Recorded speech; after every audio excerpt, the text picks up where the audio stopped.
After your recent autobiography, you swore you'd never write another book. Can I ask you what changed your mind?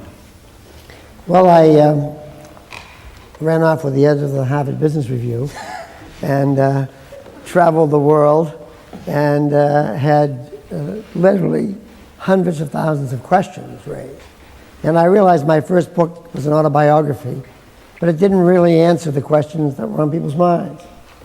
So with my wife, Susie, after 3 years of traveling and talking to close to 300,000 people, we gathered all the stuff that we had been asked and tried to codify it in some cohesive manner and put it in a book to address the concerns that were on so many people's minds.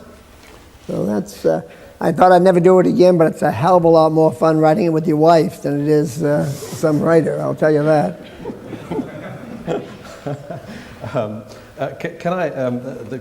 Clearly the theme is winning, the title is winning. Here we are in not quite in a business school, we're in the extension of London Business School here, but and a room full of people going through many of our degree programs of one kind or another. Can I ask you a question about business schools? Can business schools help people win? I think without question, what you get in a business school is another notch on your belt. You learn to critically think against a tougher set of competition, your peers. You go down a number of paths, challenging a number of issues, seeing how well you perform relative to others, gaining another notch of self-confidence in testing your thinking and seeing how it works. On the other hand, you waste a lot of time on a bunch of silly courses too. A lot of stuff, way too much on strategy, way too much on things like disruptive technologies. Nowhere near enough on human resources. In your lifetime, you'll be organizing and leading people. You'll be exciting them, you'll be managing them, you'll be leading them to new challenges. You don't get enough about that. You'll be evaluating, you'll be hiring, you'll be firing. All those things that you'll do every single day, you rarely get in most business schools. So that, I think, is the weakness in the business school program. We were at Dartmouth this year and they've instituted for the first time a critical evaluation system in the class where each kid has to evaluate their peers in the class, draw the 20-70-10, if you will, and then explain to people where they fit in face-to-face confrontations. It'll be an interesting experiment, but it's one that you'll do in your lifetime, and I think it's one. The other thing that I think I'd like to leave you with, or at least give you some thinking about, while you're at the London Business School, it's all about you. It's you excelling. It's you raising your hand, having the answer, or writing the best case, or responding to a class in some way. Once you go out into the workplace, you'll do that again for a while. Then you'll become a manager or a leader. And the biggest failure I see in this transition is it's going to go from being about you, the person, to being about them, your team. And so many people fail in that transition. You'll only be as good as the team you build around you. It'll be all about them. So for those of you who end up leading teams where you're the smartest, shame on you. That's the dumbest idea in the world, to end up with people that aren't smarter than you working for you. You want that. You want to be gleaning ideas all the time from people. So if I give you one piece of advice, is be sure as hell you build great teams and you realize that building them, the reflected glory from their successes, are what will rocket you to higher and higher positions. I did actually, on this issue, take note of your slightly critical comments about the scientific approach to strategy in business schools. And I quote you say, in real life, strategy is actually very straightforward. You pick a general direction and implement like hell. And as we're in the interest, as we're looking to reduce costs at London Business School at the moment, I guess we should close the strategy department and immediately expand the organisational behaviour department, which I happen to be a member of. So these words were absolutely wonderful to hear, and I'll pay you afterwards, Jack. Thanks very much. Can I, one of the book opens, some of you have read it I'm sure, but the book opens with sort of some underlying principles and philosophies and conceptual ideas, and the one which I found very appealing and interesting is your interest in candour, and how little of it there sometimes is in organisations and how much more we need. But I suppose candour can kill sometimes, or can be very risky. Why don't we get enough of it, and what would you suggest we should do to get more of it in organisations? Well, if you're a leader, you clearly have to demonstrate it. You have to be open. You have to be able to admit mistakes. You have to be able to cut through the businessese. You've got to be able to talk to every person in your organization in such a way that they know where they stand. No one can be a manager without, no one can call themselves a manager and have employees working for them when the employees don't know exactly where they stand, where they are relative to others, and where they're going in their career. When you're debating a deal, you've got to have an atmosphere where everybody gets it on the table. Not massive PowerPoint slides, numbing charts that put people to sleep, but really dialogue, face-to-face, eyeball-to-eyeball confrontation about why the deal works or doesn't work. And you demonstrate that yourself. You yourself will be, if the place is tied up in its knickers, it'll be because you are setting an atmosphere that isn't open, isn't fun, making fun. We used to make fun of people that wouldn't be open, josh about it, just to try and lighten the thing up so they'd get there. Candor can kill you, though, because candor, if you're in a stiff, rigid hierarchy, you've got to be able to use it right. Because if nobody above you is practicing it and you coming in swing for the fences, it could be troublesome. So I happen to believe it speeds everything in business. It speeds decision-making. It moves the organization competitively faster. It gets people to be open about where they fit.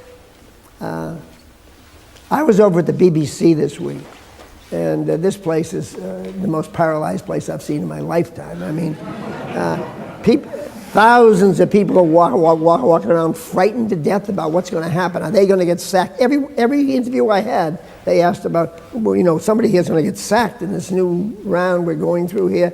And no one knew where they stood. And so the management there is just being cruel. So employees are walking around not knowing where they stand. You can't have an organization where people don't know where you, as the professor of organizational dynamics, but you've got to let people know where they stand. They can't be in this frightened paralysis state. Nothing happens. I think there was a leader at the BBC who let people know where they stand, but he sadly lost his job a year or two ago. But that's another candor maybe on something else. Yeah. But we better not go into it here. I wrote, with candor, I wrote an article a few years back. Some people here know it. It's called Why Should Anyone Be Led By You? And I had the great privilege of working with Jack Cole for Susie on this article. One of the things we said in the article was that really good leaders don't strive for perfection. They kind of are at least a little comfortable with some of their imperfections, some of their weaknesses, some of the things they can't do. What weaknesses would you own up to in your own career, and did they change over time? Did they look different in the early Jack Welch career to the late career? Well, I was tumultuous in the early career. I was totally impetuous. I've always had a stammer, so that's a weakness from the beginning to the end. I think that'll be there. I think if I go at it, I made mistakes on deals. I'd openly admit it. I'd walk around talking about it. If I can make this big a dopey move, anybody can make a move. Don't be paralyzed. I made lots of mistakes on people. I hired people in the early days. I hired them almost always on resumes and slickness, which is probably inversely proportional to talent. So I did a number of these things on a fairly frequent basis, but I talked about it. I think the thing is, talking about what your mistakes are helps an organization enormously. Yeah. It allows them to feel free to make them. I mean, I bought an investment bank, Kidder Peabody. No one could make a mistake bigger than that. Boo-boos that we had, we didn't know how to run it, we had breakdowns in the system. We ended up on the front page of the Wall Street Journal 17 times in 14 months. Right-hand column being called dopes. That's not fun. And we went through that because it was a cultural error that I personally made. And I owned up to it, talked to everybody about it. If you look at your career with GE, there were clear sort of phases. The first early part was restructuring, the middle part was often to do with the software of the organisation, workout and empowerment and so on. And the latter phase probably oriented towards speed. And could I ask you a question that is also linked to one of my own interests really, which is when do you sense that you should change to a new agenda in an organisation? How do you pick up the sense that you need to go from one set of initiatives to another? And it's clear that in your career you did this. Only 4 though. I mean, when you finally say it so many times that you gag. I mean, when you just repeat it over and over again to the organization, can't take another sentence of it. But, and you generally carry things too far. In my case, one of the weaknesses I see in many companies is flavor of the month. Immediately jumping from tactic to tactic to tactic. You could argue that in our place, we didn't change enough tactics fast enough if you wanted to. We did something and we stuck with it and we drove it home. Workout to get everybody involved, tens of thousands of meetings, literally tens of thousands of meetings till people were convinced that their ideas counted and the quality of an idea was determined by the idea. The quality of the idea was the key thing, not the stripes on the shoulder from where it came from. So it was that was a lot of convincing, maybe 4 to 5 years of continuous meetings. Driving home an issue like Six Sigma quality, years, and putting our best people on it. One of the things I want to leave you with, if you ever say something's important in your organization, and you know this from your organizational work, if you ever say something's important in your organization, you better put your best person on it. Because your whole organization is evaluating how important it is by who you staff it with. The biggest mistake CEOs make is, let me give you this big puffy speech about how critical this is. Inventory turns are critical. We need to get our cash flow improved. And then they hire Joe 4 months from retirement to lead the effort. And the whole place just goes into a yawn. Joe is like a gas pain, he'll go away. And that's what happens to the initiative. And so it's an enormous problem. You say something's important, staff it that way. Follow up that way. Closed loop measure that way. But I'm sure many of you have had experiences where people would articulate the criticalness of an issue and then put some okay player on it. Only your best. Let's, perhaps this is the moment for me to, I've got many more questions I'd love to ask here, but I'm going to try and be less selfish. So let's get some of the experience of the people in the room. Some of you have very kindly submitted questions to me, and I have them in front of me. Sadly, I suspect I'm not going to be able to hit all of them. I'll hit as many as I can, and I'll also try and make as much room as I can for people to just lob in some questions. So, but if I may, to begin with, I'm just going to refer to 1 or 2 which are on here. And we have mics here too, so come on, jump in. Mics, and this is the moment for our roving mics to practice running as fast as possible. Julian Bassat, is she here? Julian is right near here at the front. Go ahead, here's a mic. Going to try and introduce some questions about the management of change, and I think some of yours has to do with this. So, Julian.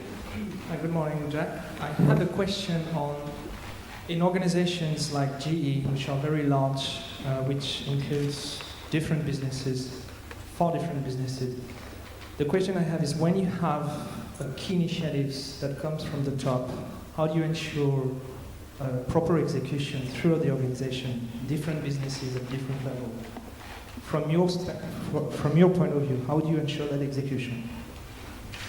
Purely through the human resource function. Purely through putting the best people on it, as I described. If you want to try something, you put the best people on it. Then you say, the stock options, let's say you want to change to a quality program, you want to change to a marketing program. The best people in the organization are going to lead this. and you announce that. Only people that are top 20% can possibly be on this project. Then you give out stock options. And guess what? You say you're going to give them to your best people. You give them to the people that are leading that change. And then you'll get a phone call from some of the people in the disparate business saying, hey, Jack, I don't have enough stock options. And you'll say back to them, but I gave them to your best people, the people you put on this initiative. Well, they really weren't our best, all of them. I mean, some of them weren't that good, and I need more options. I said, you're not getting any more options. You better change the people out and put the right people on it. So, I mean, I think everything has to be a closed loop. You drive it with people, you measure it with the people, and then you go visit it. And you go visit the progress. Now, you'll get a lot of air and nonsense when you go visit, and you'll see it'll be, I mean, for example, in Six Sigma, if the amount of savings I was presented in the course of Six Sigma were all added up, it would have been larger than the GDP of the United States. So, I mean, the PowerPoint slides can accumulate enormous events. So all these things are hyped to an extent, but they gotta be. You cannot make change with rational behavior. You cannot make change by, like, let's have a quality program. Quality is good, everybody. Let's go at it. Let's make sure our customers feel good with our quality. You gotta say, no, our quality stinks. We've got to improve it dramatically. Only the best people can be on it. Half of our offices by the year 2005 will have been black belts in quality. The stock options and the awards are going to those leading the efforts. And you got to be a maniac about it to move it. You got to be over here with the needle to get the needle here. Watch what will happen. The United States is being hit now with its second hurricane in 2 weeks. You will see a response on this hurricane that will be, the needle will be over here. We'll have more military, more reaction, more people, more things reacting to that. That's how things go. Can I just take a bit further on? There's a very interesting chapter in the book on crisis management. Yeah. And reading it in the context of recent events in the States, it's slightly harrowing, actually, in terms of what it predicts. But would you say a bit more on crisis management and Katrina, and maybe the next one? We have a chapter in here called Crisis Management. I've been through plenty in my life, 4 or 5 while I was CEO, and 1 I created afterwards. But nevertheless, it was... no, seriously. Nevertheless, the crisis goes like this. It's like an old movie. It's literally like an old movie. Every crisis you have will have this. The first one will be, if you're in a company and somebody's screwing up, there'll be denial. Massive denial. It couldn't happen. It couldn't happen. Hurricane Katrina, denial. Denial everywhere. 2, the second one is, shh, in a company, it's quiet. Let's keep it to ourselves. Yeah, that lasts about a minute. It's out. In Katrina, it was finger pointing. The mayor to the police chief, to this one, to the next one, everyone was finger pointing. That always happens. In the next stage of it, is we call it shame mongering. Now comes, if you don't get out there and you define the situation and leave a vacuum, somebody else defines it. In this case, there was no, unlike 9/11 when we were attacked, where we had Rudy Giuliani on the front steps and the president right there and the governor. In this case, the mayor ran to Dallas and hid. The governor couldn't be found, and the president was down in Crawford, Texas. And as a result, all the enemies showed up. The media blasting it, the other party blasting the administration. I mean, somebody else fills the vacuum. That happens in every crisis. And the 4th step of every crisis is blood spills on the floor, always. In this case, the fellow that ran FEMA, the Federal Emergency Management Organization, Michael Brown, he was the first blood, but there'll be more. There'll be politicians here and there who will all have blood on them for the poor handling of this. From George Bush on down, they'll have suffering and pain because of the way they handled it. This poor fellow was shot. His qualifications were he had been an Arabian horse trainer prior to running the Federal Emergency Organization. That wasn't quite the qualifications needed to handle a national emergency in our country. He was a political appointee. And fifth, the crisis is usually overcooked. I mean, it gets fixed, but usually overdone. In the case of New Orleans, politicians will be bidding. First it was 10 billion, then it's 60 billion, now it's going to be 100, and now it'll be 200 by the time it's through. And the corrections are a while. I use the example of, I don't know if how many are familiar with the Tylenol problem we had in the States with tampering of pills. Well, if you ever buy a bottle of Tylenol now, you can't get it open. I mean, the overreaction is enormous. I mean, you need a vise and a scissors and a wrench to get it open. So that's, and you'll see this same immunity built into this current hurricane. Watch how well this is done. The problem is we don't make the same mistake twice, but we don't have the imagination to figure out where the next one's coming. So we do an incredible job with the immunity of the existing one, but we can't sort of reach beyond it to see the next one. We saw, after 9/11, we reacted amazingly well. And then Katrina hits.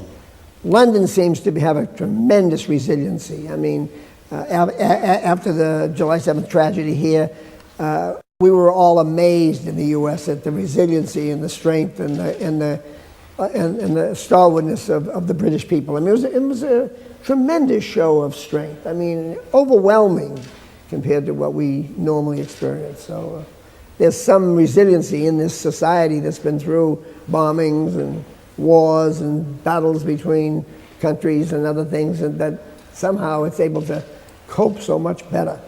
Thank you for the compliment. Can I, Angela Alberston.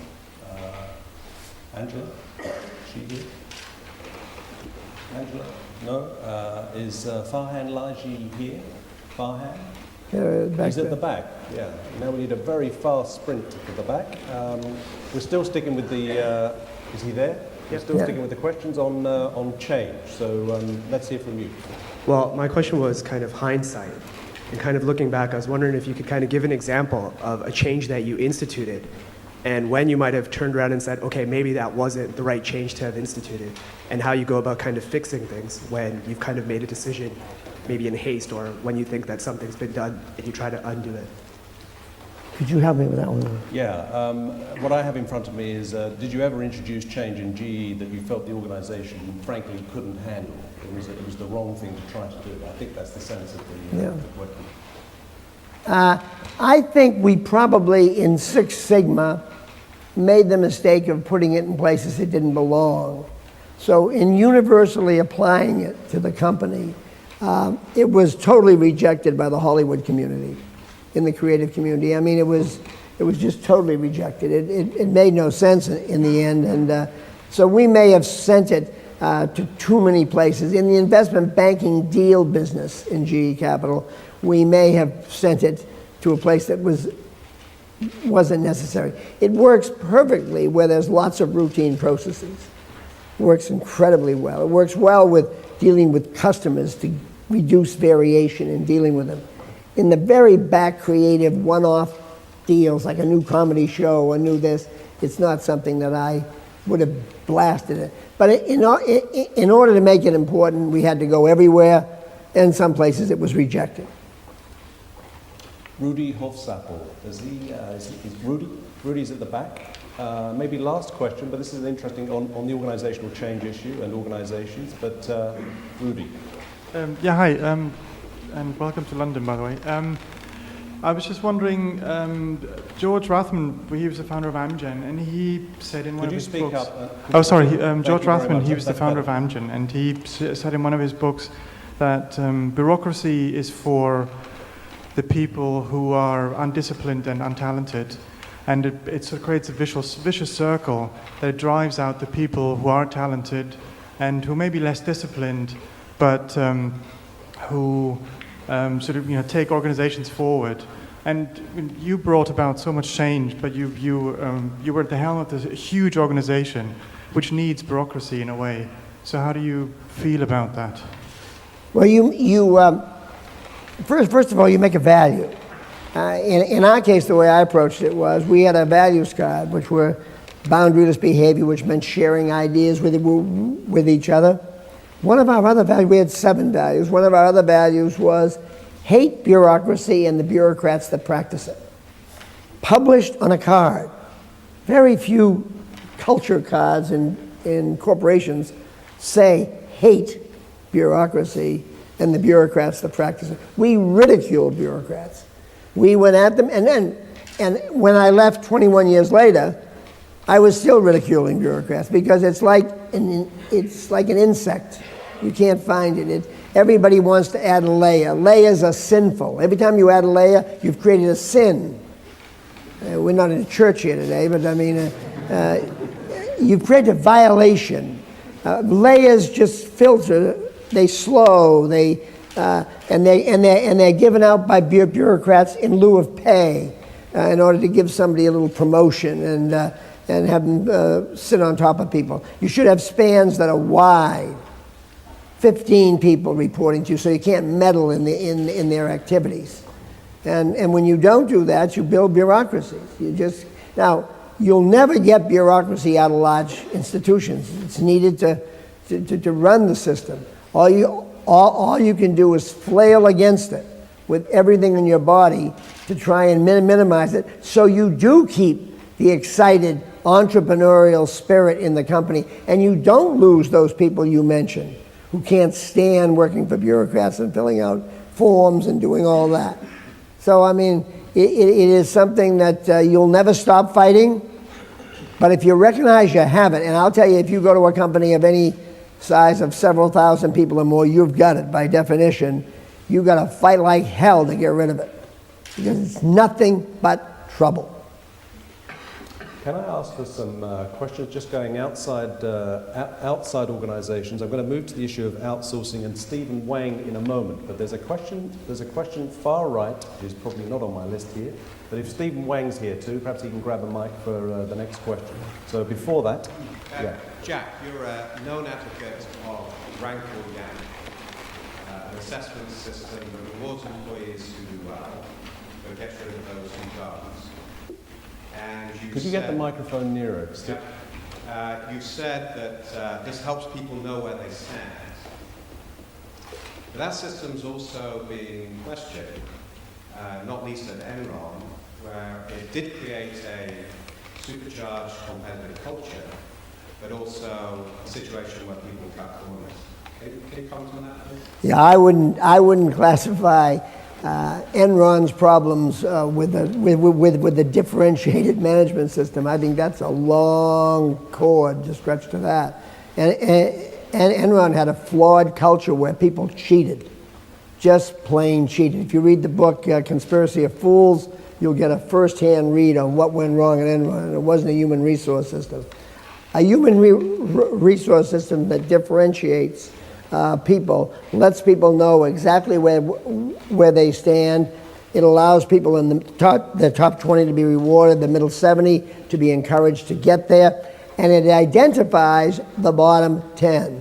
The bottom 10 then, once identified, aren't cut, their throats aren't cut. They're told they're in the bottom 10, and 75 to 85% of these people leave on their own. Who wants to work in a place where you don't fit? And very often they go on to a place having learned something there where they fit just fine. Give me a better system of letting people, of building a great team. Sports teams do it, your football teams. That's how they operate. The stars are taken care of, the middle is improved, and the bottom is let go. Rather harshly. In companies, you don't have to do it that way. You can give them a year, they can find another place, they know where they are. The worst kind of manager, if you ever end up being one of those, shame on yourselves.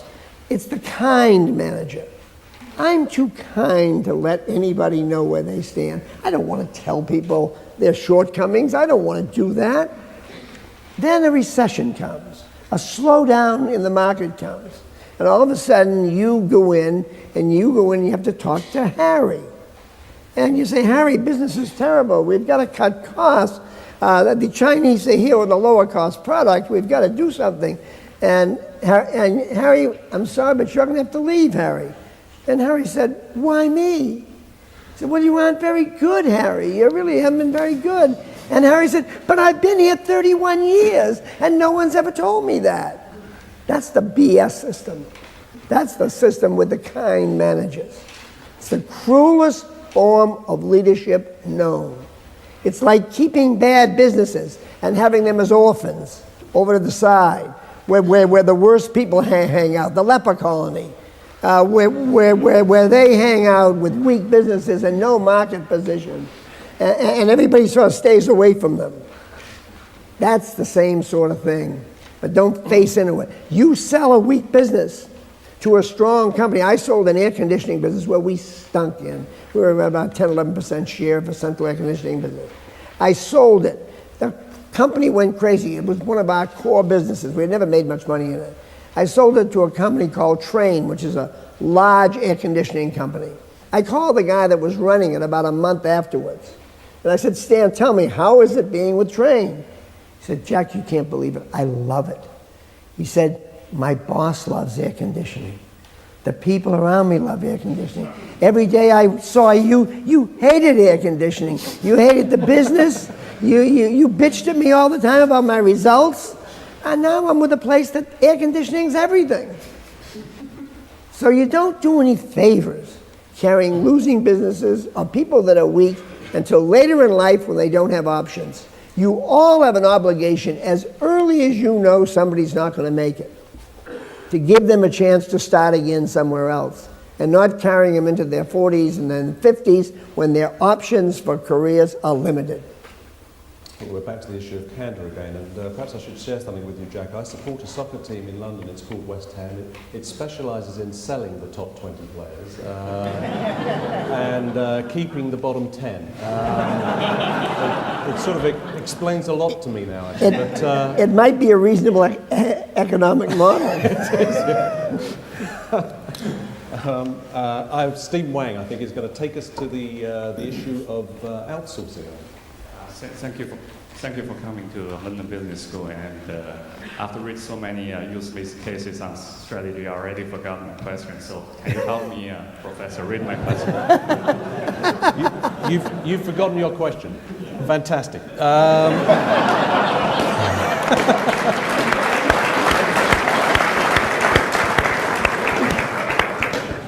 That's candid.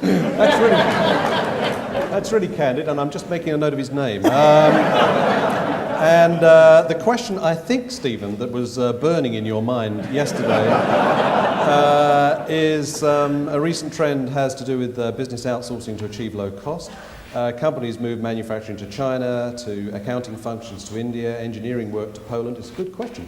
While it improves the living standard of people in emerging markets and reduces prices for consumers, it may sacrifice jobs in developed economies, which lead to protectionism in policy making. Would you please comment on how the world can strike a delicate balance on this issue? Good question, I think. Yeah, and I think you covered every element of it.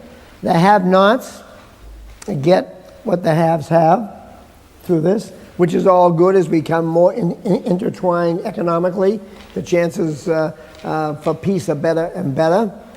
As far as you make yourself more competitive here in a global economy by doing it, that's why unemployment is so low in this country if they've done it successfully, because you create more competitive companies here that can compete with global companies elsewhere that aren't doing it. Look, in the end, people buy the lowest cost, highest value product and service they can get. And you have to provide that. And you can't get around that with any social plan or anything else. Protectionism doesn't work. We've seen it. Go over to Italy. How many times a year? Go to Italy and walk through Turin and look at the Fiat auto plants. Always protected against Japanese imports more than anybody else were. No other business was protected like the Italian automotive industry. Company's totally on its back, been losing hundreds of millions of dollars, if not billions, year after year after year, supported by the government because they couldn't compete in the global market. Protectionism doesn't work. Being competitive requires you to get the highest value lower, and you've got to keep moving up the food chain in the developed countries, and there's no other answer to it. Scott McCormick has a question which is linked to this in terms of careers. Is Scott here? Yeah, very good. So he's just here. He may even be able to shout. No, the microphone's coming very, very quickly, but it's a question about the career implications of this issue. Hi, just a related question. Given the surge in globalism and resulting volatility due to layoffs, redundancies, and so on, what advice or career guidance would you give for someone in business school that was looking to stay ahead of the curve and not be on the wrong side of that curve, not be reactive to it? Well, without question, you want to pick industries where the competitive dynamics of the industry look very attractive to you. I mean, going into widget making in Manchester would not seem to be a very good idea. Going into the pharmaceutical industry in the biotech area might seem to be a very good idea. So I'd pick industries where the growth prospects were highest. I would not run to the automotive industry tomorrow morning. I'd try and select industries. And I'd try and put myself in an environment where I had a hell of a shot. But the number, with a degree from the London Business School, the thing I would do most of all is have guts. Don't be cautious. You've taken a swing, you're young, you got a great degree, you got credentials. The worst thing you can do is be cautious. Go start a business. Go be an entrepreneur. Take a swing. Take the wildest swings in the world before you're 40, before you got obligation. The last thing you want to do is be a cautious bureaucrat right out of here. A disaster. A disaster. So the last thing you ought to be thinking, even thinking about, is the possibility of a redundancy. You've just come to a great school, you got great credentials, you got the world by the ass, go take it.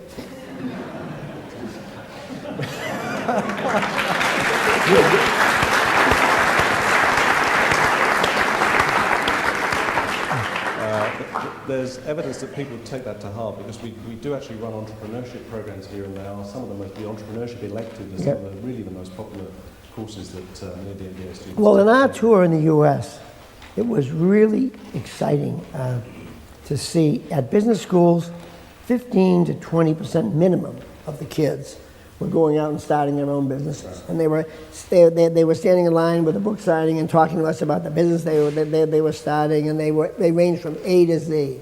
Then this other thing we have going in America, it's an organization called YEO, the Young Entrepreneurs Association. And we ran to that in our book business because we went to a national meeting of them, and so now every city we go to, we go talk to the entrepreneurs group. I mean, it's like getting a shot right in the veins. These people are running $5 million, $10 million businesses. They're excited as can be. There's a couple hundred in every city, and they're just having the vitality makes you feel so great about the country and its prospects. We have large venture capital markets. We have great private equity markets. So there's lots of opportunity for people with ideas to go do stuff. And it's America's greatest hope. If that same question were asked to me in America, I would lay out the most rosy picture of startup companies that are from A to Z. We went to a meeting, Susie and I, in Atlanta, with the top 50 companies in Atlanta, top growth companies in Atlanta. The criteria were they had to be $100 million in sales, and they had to be growing 25% a year for 3 years. There were 50 companies there. I never heard of one of the names. Not one. And they were growing. The winning company was a company that went into, of all industries, the airline industry. It was a de-icing concept that they found a way to de-ice planes faster than anybody else. They had grown from 0 to $134 million, employing 700 employees in 30 months. With a new idea for de-icing planes. Now you're going to the crappiest industry in the world with a de-icing idea that isn't exactly high tech, and you've added 700 jobs, and you're blowing it through the roof. That's the way you got to think. Any questions from entrepreneurs, just deviating from my little list of questions here, but budding entrepreneurs or people considering entrepreneurial startups, any questions you'd like to put in at this point? No, there is. Yes, there is. One here. Yeah, you were Can 30 shout? years old. You probably need the mic. That'd be a good idea. If you were 30 years old right now and you were just getting out of business school, what industry would you get into as an entrepreneur? What would you do? Well, I don't have a particular de-icing idea to speak of, but I would definitely find my way, if I were going into a company or an idea, into the convergence of biotechnology and information technology and nanotechnology. I mean, I come from, as Nigel does, from a chemical engineering background where we used to make molecules first in beakers and then in kettles. Now you make them in tubes as thin as the human hair. You make them rapidly. The changes in the world from biotechnology are going to be so unbelievable. And the ethical challenge it's going to present over the next 25 years are enormous.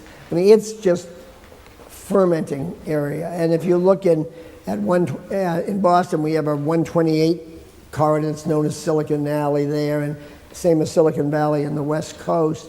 Amgen and Genentech are out there doing it and there's a whole row of little Genentechs down the road.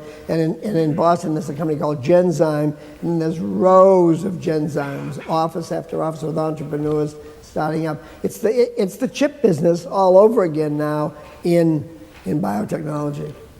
Talking of new opportunities, just more generally, is Siddharthan Viramani, is this person anywhere near the front, not even in the room, has an interesting question here which says, what is or are the next possible countries that will be the focus of the world in terms of economic industrial development after China and India? I guess we could talk about China and India first, but the question is, what next? Well, I mean, they're going to so dwarf the opportunities. Now, there are all kinds of opportunities, as you all know, in Eastern Europe. When we go to Eastern Europe, it's like another planet compared to traveling through Western Europe. And the excitement in Bratislava or Budapest or Warsaw is pulsating. I mean, we were in Warsaw 3 months ago on a panel with a Polish entrepreneur who was ranting and raving and screaming at the Poles, saying, "You've got to get out of here. This is too high cost a place. You've got to move to the Ukraine. That's where the opportunity is, not in silly Poland." I mean, here we are thinking Poland's a great step to get out of Western Europe to move to Poland. This guy's already in the Ukraine and moving further, you know. I mean, so I think there's a country for everybody in every deal that will fit the particular issue they had. We had this fellow in Poland that wants to become the Bangalore for Europe, if you will. He thinks that he's grown a software company from nothing to $400 million very rapidly, and his idea was to be the Bangalore, what Bangalore is to the US and increasingly to Europe, for Europe. So there's Poland doing all kinds of things. I think the opportunities in the East, in Europe, and Hungary, and in India and China, dwarf talking about African opportunities and other things. I mean, the vastness of them. Right. Our canvas is getting very wide, and I'd like to open the floor now. I have many more questions in front of me. There's some hands over there and hands over there. Yep, there's two down the side here after this one, which we'll come to, please. Thank you. But first, Stand up and get a mic. Yeah, exactly. Two on the left-hand side. Do you believe in outsourcing? But Jeffrey Amell just sold off Jekis in India, which is the outsourcing business. Did you agree with that decision? Or what is the rationale, you believe? Totally. What Jeff did was, Nigel started that, and what we built there got to be too big. It was 18,000 employees in that particular unit that got sold off. We were running the danger of becoming, and you're familiar with the parts suppliers to the automotive industry, Delphi and Visteon. We were building a bureaucracy. We were building our own supply, they weren't getting competitive. They were now an arm of GE. So we had all the GE stuff in there, and our pricing was no longer effective. We had grown steadily for 10 years, built up an 18,000 person operation, so we spun them out, kept half of it, and let them go on their own, free at last, as they said. And now they're in the market, they got a stock price, and they're all savagely trying to grow the business with non-GE clients, where they have to be more competitive. So if you have a captive for too long, a captive decays. It becomes back to that question on bureaucracy in the back. So Jeff made just the right call to get rid of that. Now we have all kinds of, we have an R&D center there, we have all kinds of other things there, but this particular operation had gotten too big. And you see in the United States now, both Visteon and Delphi, both probably going to file for Chapter 11 because they couldn't exist without the mothership feeding them, and then they don't get competitive. And we were running the danger there. And keeping a stake in the business going on, is that a signal, just a signal that you actually believe in the business and think there's value creation longer term? We think there's real value creation. So if we hold the chips, we hope these guys go wild and get lots of business and we cash in. Down on the left-hand side, there's a question from a lady on the left-hand side. Thank you. Hello, I'm Felicia from Nigeria. You talk about having guts, and I want to ask, have you ever been in a situation where you made a business deal and you really, really didn't have a good idea of how it was going to turn out? And how did you cope? What did you do? What were the things you had to think about? What did you have to do in that situation? Probably. And then as an aside, for the budding entrepreneurs, Eastern Europe is there, Nigeria is also there. Everybody's looking for Nigeria now. Richard Branson is coming to Nigeria. Laura Tyson, who we saw before the session, would second the comment on Nigeria. She had a session in New York with the woman minister of finance in Nigeria, who said was incredibly impressive. And the rules going into Nigeria and the structure going into Nigeria, she commented on very favorably. So she would support that. As far as doing deals that I didn't know how they were going to turn out, would you believe about half of them? I mean, look, you take a swing. I've got some person coming into me, Nigel or somebody else, selling me. I've never seen a deal in my day, in my job as CEO, where the returns weren't at least 20%. That's the rule for coming in the room, I guess. So the charts always look good. Now the question is, of course, half of them didn't ever reach that goal, but that was the deal as they come in. Now your goal is to bet on the people and the passion that are there, the case they make, and from pattern recognition, or gut, if you will, same thing, take a swing with them. But you don't know the path. I mean, if you knew that, you'd have a different, better job. Question at the front here. Hi, Jack. Many of us at the beginning of our MBA, we start working from a multinational. Through the information experience in the business, we end up actually working for entrepreneurs, small companies. But on the other hand, big corporations, multinationals, are actually losing that entrepreneurial spirit, entrepreneurial energy.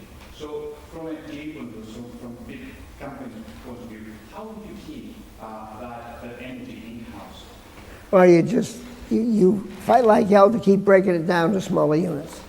You fight to give everybody their own head, their own feeling of running their own show as early as possible. And as things get bigger, you break it out. The sale of the Indian system, it just got too big, too bureaucratic. You try and do that example all the way through the system by keeping them, by breaking them up into smaller pieces, giving people their heads, giving people controls, giving people clear measurements that they can go achieve. Once it gets up into a big unit, you lose a lot of the stuff. Can I ask just a subsidiary on this? Because when you break organizations down into small bits, it gives clarity and focus and opportunity, and the people running those bits, I'm sure, have a whale of a time. when you then try and get cooperation between those different bits, is that a challenge? If those bits become more interdependent than you once imagined? Not if you have as a value, a core value, boundaryless behavior and sharing ideas. And if you measure people and reward and punish on values. So if you've got a horse's neck who holds all the ideas themselves or doesn't want to play in the cooperative effort of sharing ideas, you can them or you punish them. And they don't get promoted. It's a value. You get promoted based on your values and your results, both.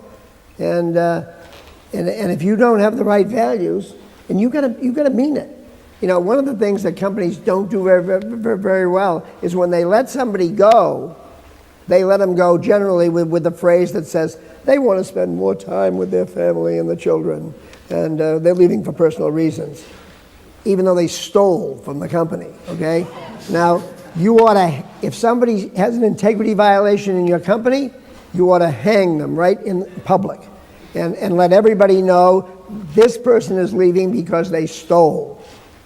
This person is leaving because they weren't boundaryless. This person is leaving because they had great results, but they did not buy into diversity. They did not buy into globalization. They did not buy into something else and say what it was. And not have these quiet exits that do nothing to demonstrate for the organization what the values are. Values count. If you write a set of values, you have to walk them every day, you have to live them every day, and you have to reward and punish around them. Question in the back, very clear. Thank you. Question, Carl. Hi, we've been talking today about integrity in organizations, values, and also going into developing markets. Could you comment on sort of multinationals and their responsibilities to the markets in developing countries when they enter those developing countries? I'm sorry, the very end of it I didn't get. I didn't get it either. Could Sure, you say it it's again, just rather more slowly, please? Yep, responsibilities of multinationals as they enter developing markets. Being clearly to bring best practices. I mean, in other words, if you go to a developing country, you have to bring global standards. If you're building a chemical plant, you can't build a chemical plant that's not up to the world standard environment. The same one you'd build in New York City. You have to have labor standards that are the same in terms of treatment of people. You don't have to pay global wages. You pay local wages. But you try to attract the best people by having the best jobs and the best wages in the place. You don't pollute. You don't corrupt. You have a set of values. You have a real responsibility. You mentor kids in school. I mean, as in Indonesia, we had 4,000 mentors mentoring kids in inner city schools in Indonesia that were doing a fantastic job. The Asian crisis came, our business shrunk. Again, a winning business. It must be a winning business to do that. We weren't winning then, so we had to cut back on that and leave some of Indonesia.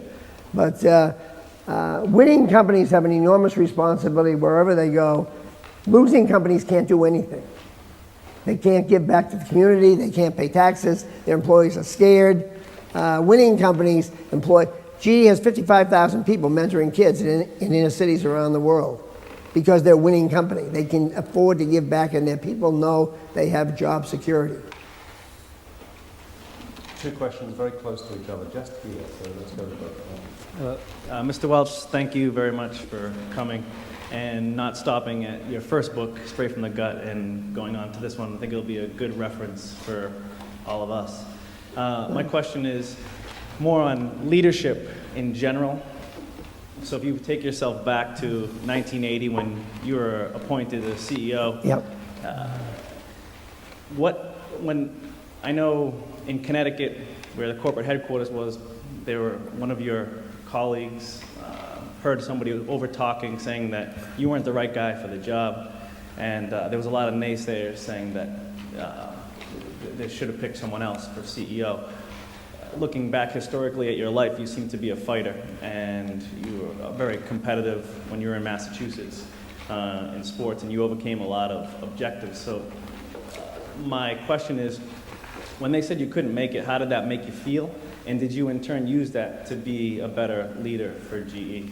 No, I faced reality. I would say that fellow had about 65% of the people on his side who felt I was the wrong person.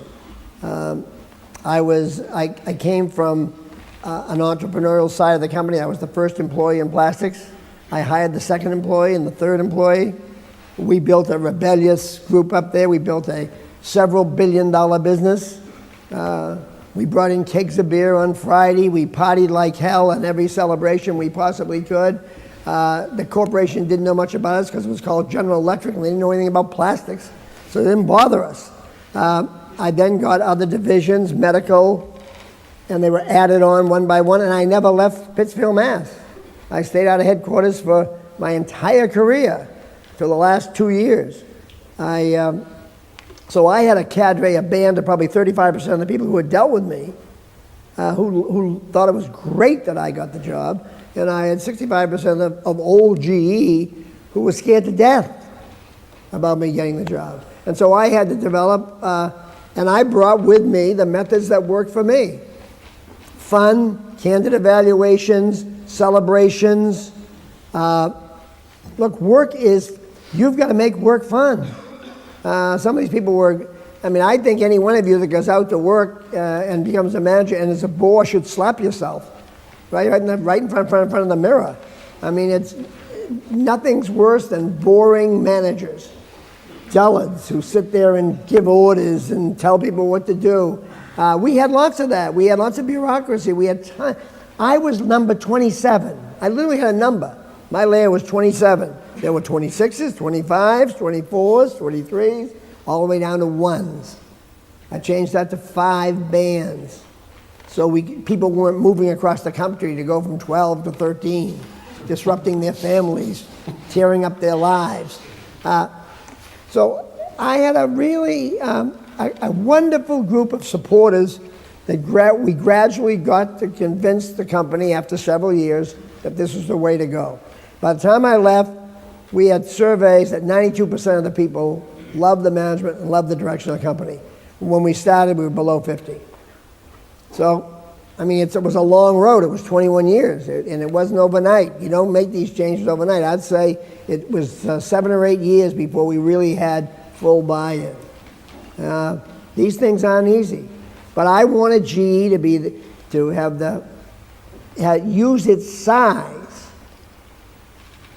act with this muscle of a big company, but the speed of a speedboat. My predecessor, who was a terrific guy, had the guts to pick me, said he was picking me to shake the place up because he didn't want to, used to give speeches about how GE was the Queen Mary.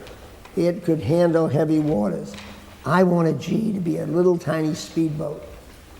And I use that metaphor all the time. I don't want to be the Queen Mary. I don't want to be this lumbering thing. I want you all to think you're driving Ferraris, racing through the streets. That's how I want you to think. I don't want you to think you're a big lumbering tank, powerful, etc., but not fast. There's an interesting, if I may, just before we come to more questions here, is Hugh Wood here? Is he near a microphone, Hugh Wood? There he is. I'll let him ask the question himself, but it's kind of connected to something you've just been saying. But Hugh? Casting my mind back as well.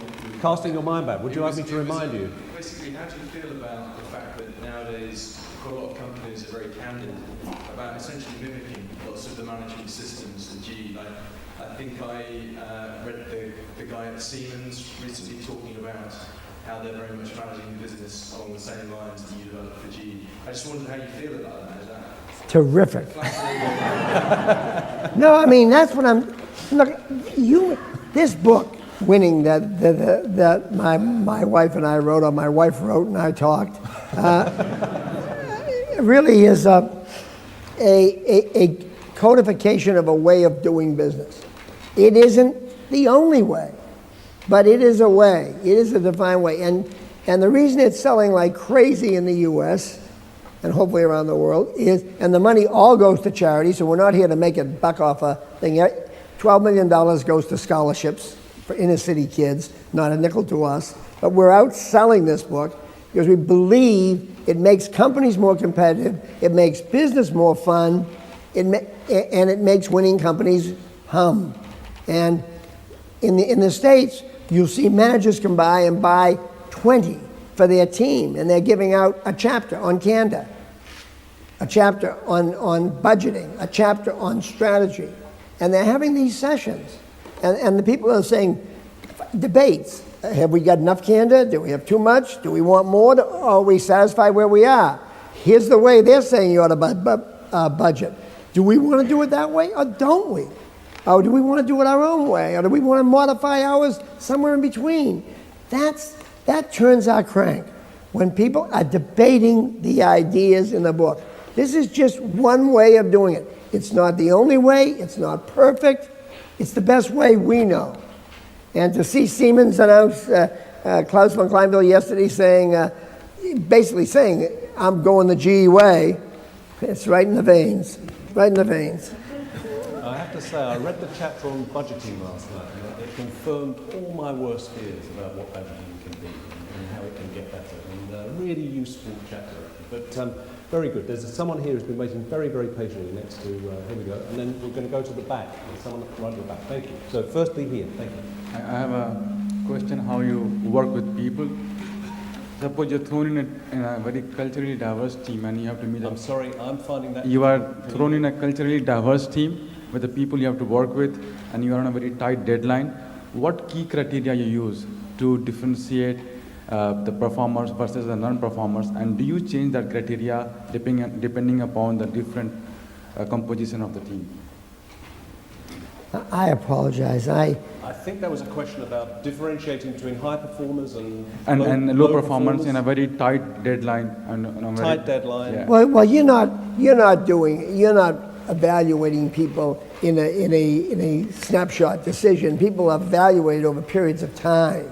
So one person might not perform so well under pressure at a certain time. That's not going to be that's a snapshot in time that'll go into the longer-term evaluation of that person. But you wouldn't say, but you would say if somebody did something extraordinary, you would make a celebration right there in front of them, in front of the group, to reward somebody. One of the problems you have is people don't like to say, Joe or Mary did a fabulous job. And I'd say, why wouldn't you give them the award publicly? Oh, I wouldn't want to give it to them publicly because I'd embarrass the others. Well, if you can't explain to the others why Mary or Joe are getting this, then you shouldn't be giving it to them. If they did something extraordinary, let the world know that's the behavior you want. But you wouldn't evaluate somebody on a snapshot for a long period. Sure. I think right at the back. Thank you. Hello. My question is probably linked to this point. We saw that there is always more and more a trend towards short term, serious goals which last even, I don't know, 1 year, a couple of years. And there is all this pressure from the markets, financial markets. So I would like to know your opinion and how you approach the relationship with the investors. You know, we've been in an hour and 10 minutes. That's usually longer than it takes for that question. That question has been asked to me since 1971 in every meeting I've ever been in.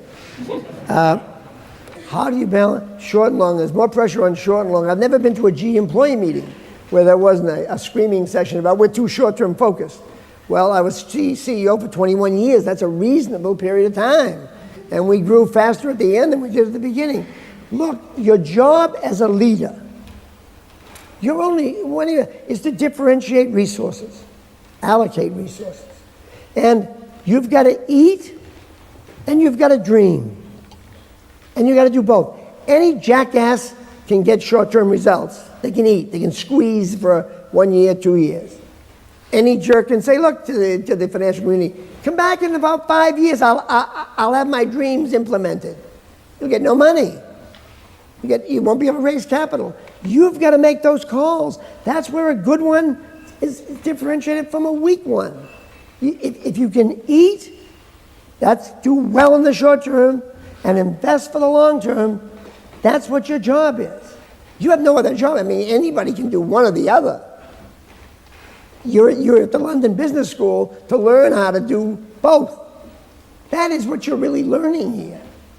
With all this strategy, all that stuff, you're learning that ability, hopefully, to make the calls. I'm going to bet on this right now, but I'm not going to forget that over there. So I'm not going to bet that much on the short term. I'm going to save some for this. Jack has very skillfully just reminded us we're into our last 5 minutes, so I'm going to try and squeeze a couple of questions in as fast as possible, and then we'll try and draw this to a conclusion, sadly, but right at the back. Okay, just a quick one.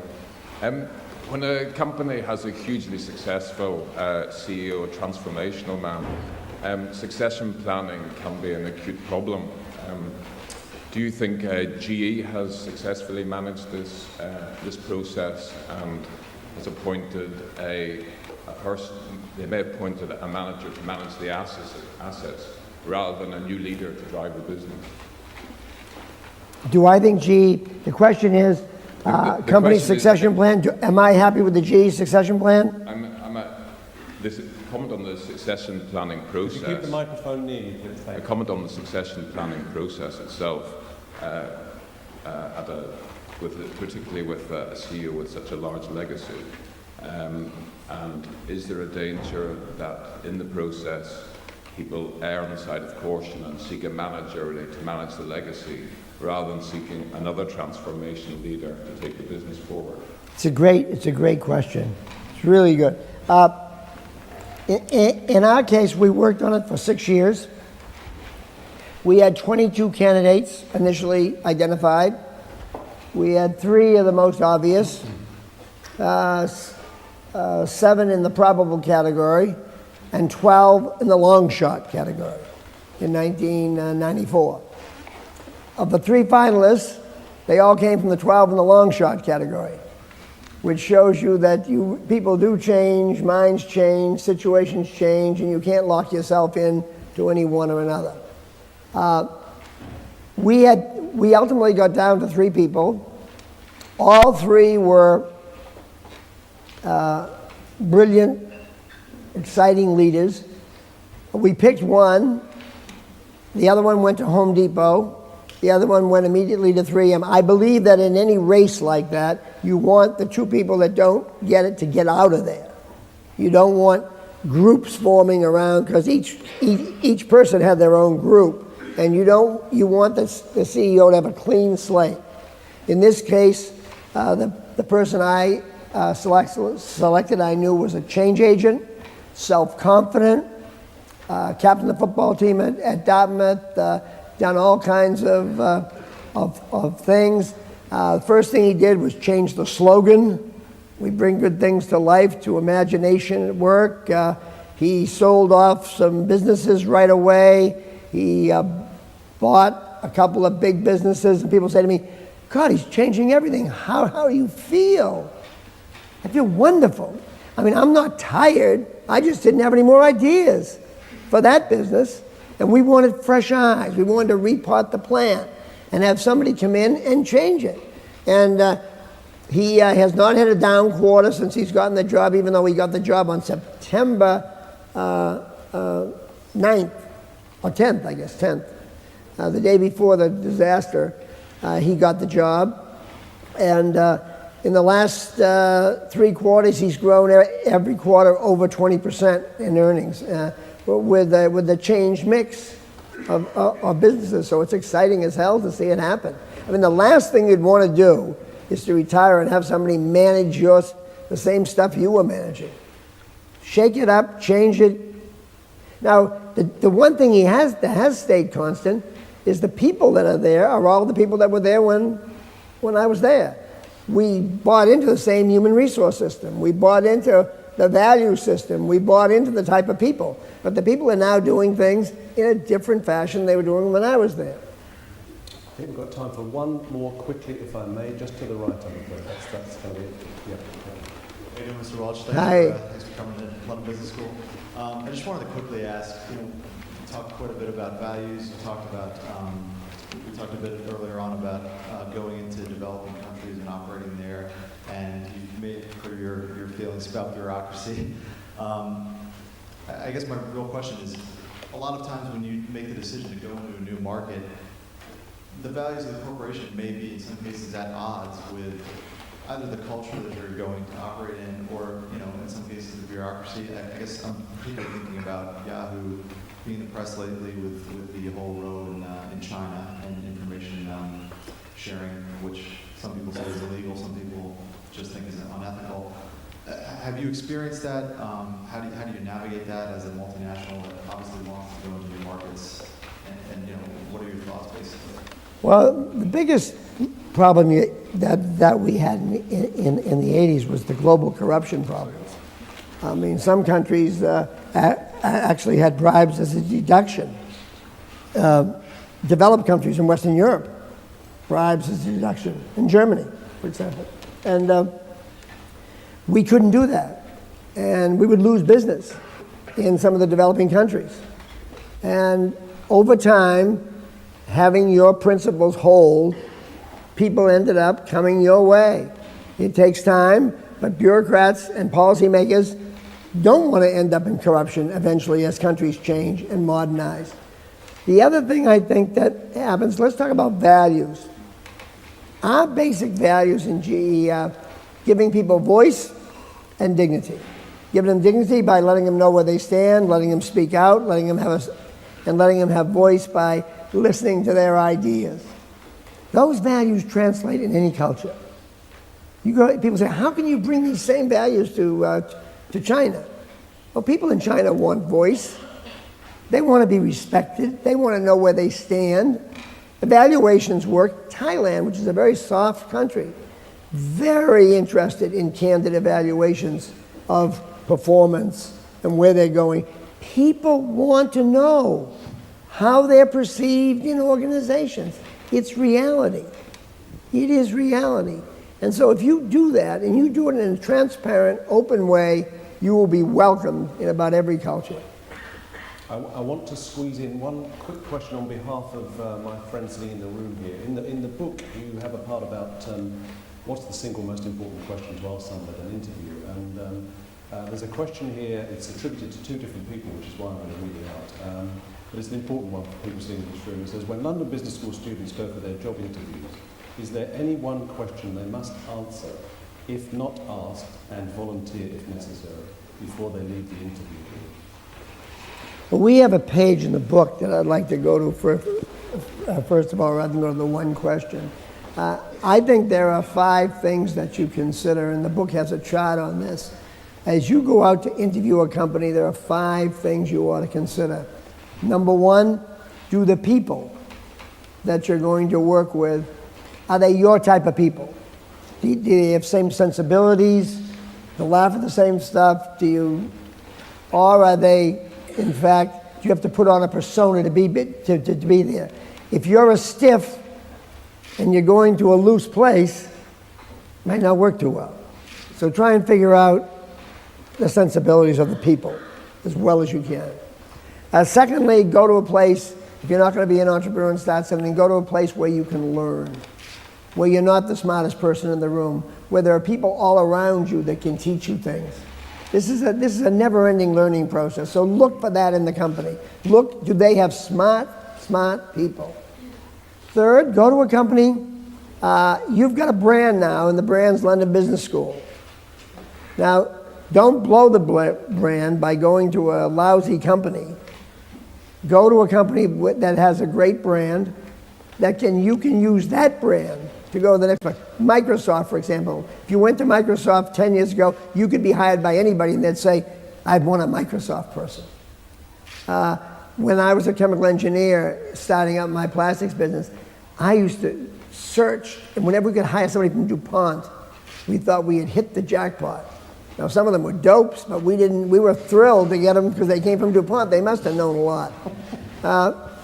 Fourth, make a deal with the company you're going to. Make sure you make a deal with yourself. You know what the deal is. If you're going there because you don't want to travel, because your spouse doesn't want you to travel, or you can't travel, or you like the region, know the reasons know the deal you made. Don't go then and bitch it's a lousy company when you made a deal to go there for other reasons. And finally, never go to a place where the work doesn't turn your crank. where it really doesn't turn you on? Why would you go do something coming from this great school with this great degree and not have your crank turned by the work that you accept? So that's the only grid I know to go at that. If you're interviewing people, be sure as hell you ask them why they left their last job, and let them just talk for as long as they can possibly talk, and you'll learn more about them than anything else you can do. I'm going to have to stop there. I'm going to apologise to everyone in this room, and certainly the 15 hands that went up just now when I said our last question. Jack has kindly agreed, and Susie, to come to a lunch with us. There's a group of people somewhere else in the school waiting us right now, so forgive me for sort of stopping us here. I'd like to say thank you to Jack. I'm sure Nigel's going to say something much more formal, but thank you for the candour and wit and humour and energy and excitement which just exudes from them. So thank you, Rob. Thanks a lot.